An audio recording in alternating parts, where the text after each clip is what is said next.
In this video, I'm going to show you the 5 categories of body language so that you always know how to carry yourself in any situation, as well as some tips on how to make them happen. Let's get into it.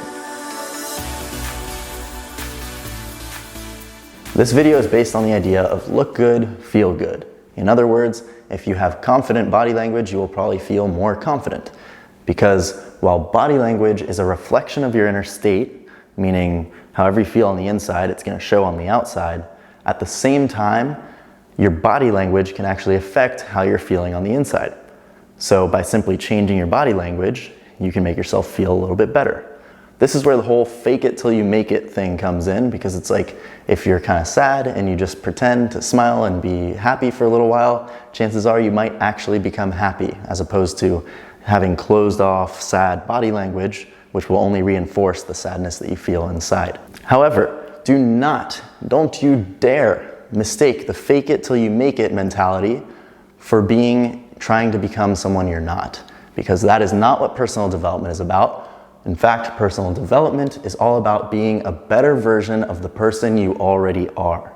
And don't let anyone convince you otherwise. Anyway, personal development rant aside, let's get into the 5 dichotomies of body language. In case you didn't know, a dichotomy is just one thing versus another, like 2 opposite sides of the spectrum.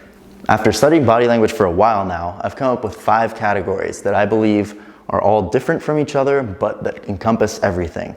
If you disagree, feel free to let me know in the comments. I'd love to hear if you have another category or something like that. Anyway, let's get into it. The first dichotomy is open versus closed. This one is probably the most obvious one. You've probably heard about it already, but basically the point here is that if you're open with your body language, it looks much more confident than if you're closed off, like if you have your arms crossed or your hands covering yourself like this, things like that. So the easiest tips for this one are stand up straight with your chest out and feet about shoulder width apart. As I said, this one's pretty straightforward. You've probably heard all of this before. However, some people may overcompensate with this and they'll think, oh, stand up, chest out, shoulders back, feet shoulder width, and then they'll end up falling into the trap of the second category, which is loose versus stiff.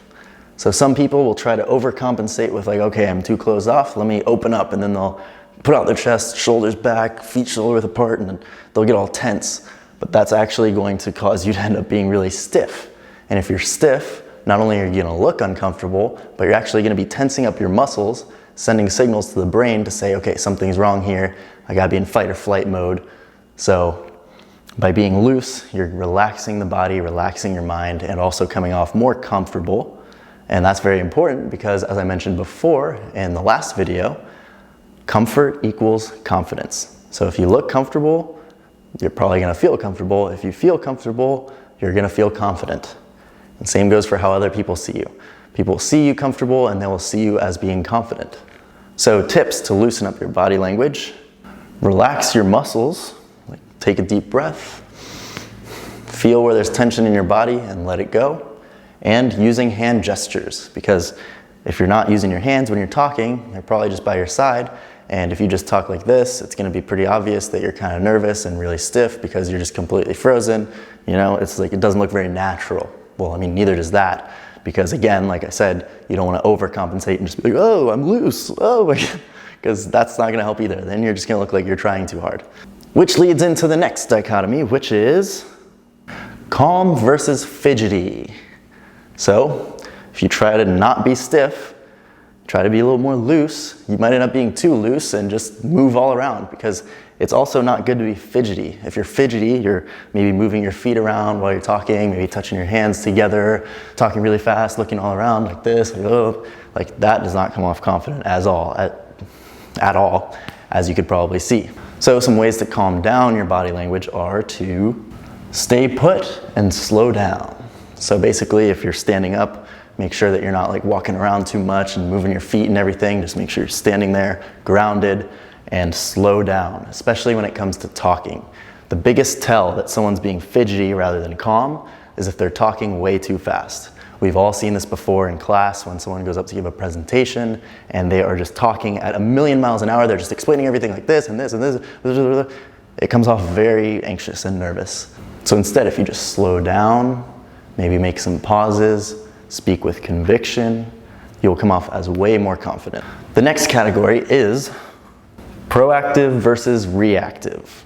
What this means is that if you're more reacting to everything that happens in the interaction between that other person or in the group, that comes off a little bit weaker, because confident people tend to be the cause rather than the reaction.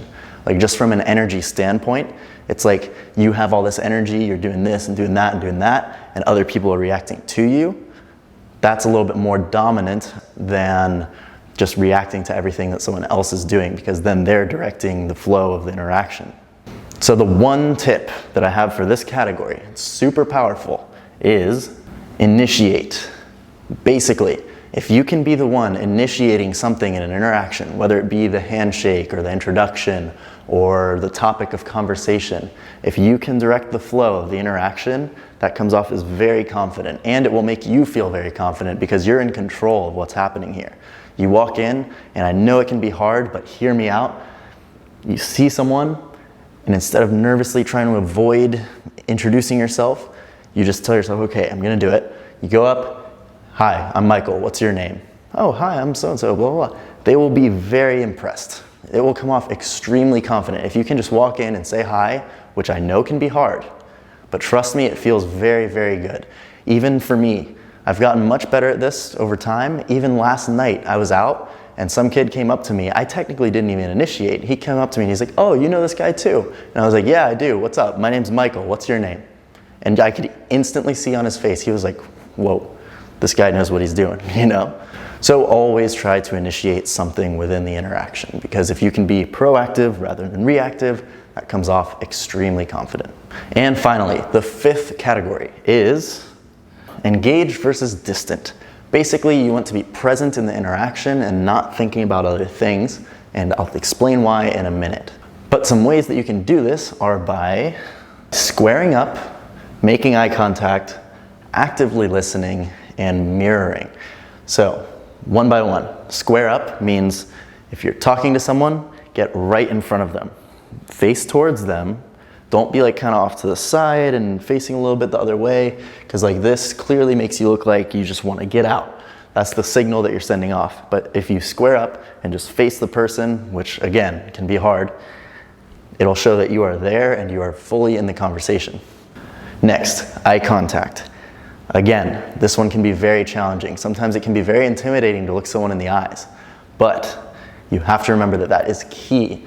If I don't make eye contact right now, like if I just kind of explain this to you like this, like kind of looking around, maybe I'll glance at you like once or twice, and maybe like a little double take, you know, it doesn't come off confident at all. And it will not only not come off confident, but it makes you feel not very confident. Like me looking into the lens right now, looking into your eyes essentially, I feel extremely confident. But when I'm talking like this, and I'm not really looking, maybe looking at myself, I don't know, like I start to instantly feel way less confident, like get anxious even. So it's extremely important, make sure you practice it, but again, don't overdo it, because I've seen people who just stare you in the face the entire time, and that is just not natural, and it comes off kind of weird. A good rule of thumb is like maybe 80-20 or 70-30, meaning like 70 or 80% of the time you're looking them in the eyes, but then every once in a while you kind of look away as like a natural break in the eye contact, you know, so that it's not like you're just staring them down. Then next, actively listen. This is extremely important. This is where charisma comes in. Everyone thinks charisma is this quality that some people have and some people don't, or maybe you can grow it. But the truth of the matter is, charisma has nothing to do with how you are. It's all about how you make the other person feel.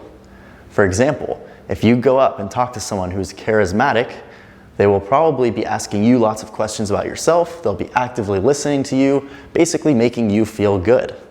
And then you'll walk away from that conversation like, wow, that person was awesome. He really made me feel good. Well, guess what? What do you mean he's awesome? He never said a single thing about himself. All he did was let you talk about yourself.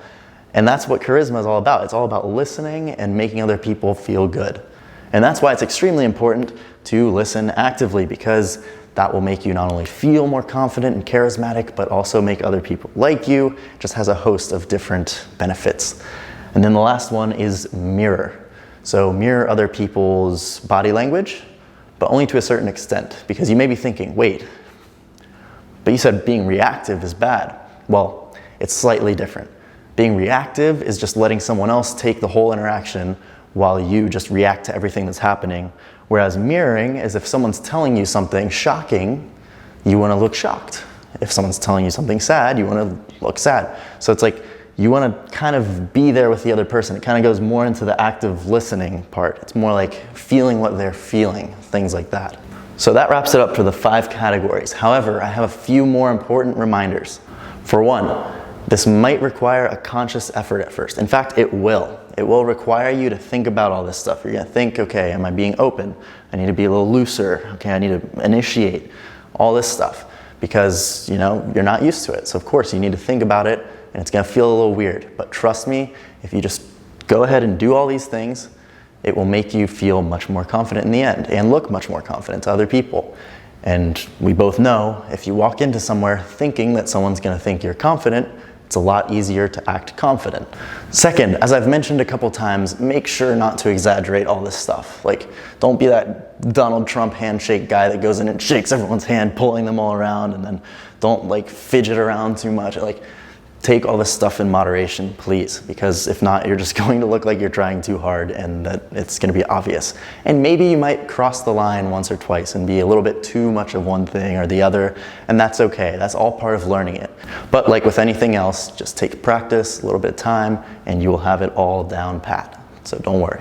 And the last thing is that you are probably not all of these things. You're probably not closed off, stiff, fidgety, reactive, and distant, all 100%. Chances are some of these categories you need more than others, and just go ahead and take some of these tips so that you can work them into your repertoire, so to speak, so that you can start to have a little bit more confident body language so that you can look and feel more confident. So make sure to be more open, loose, calm, proactive, and engaged. And I will see you in the next video. Peace.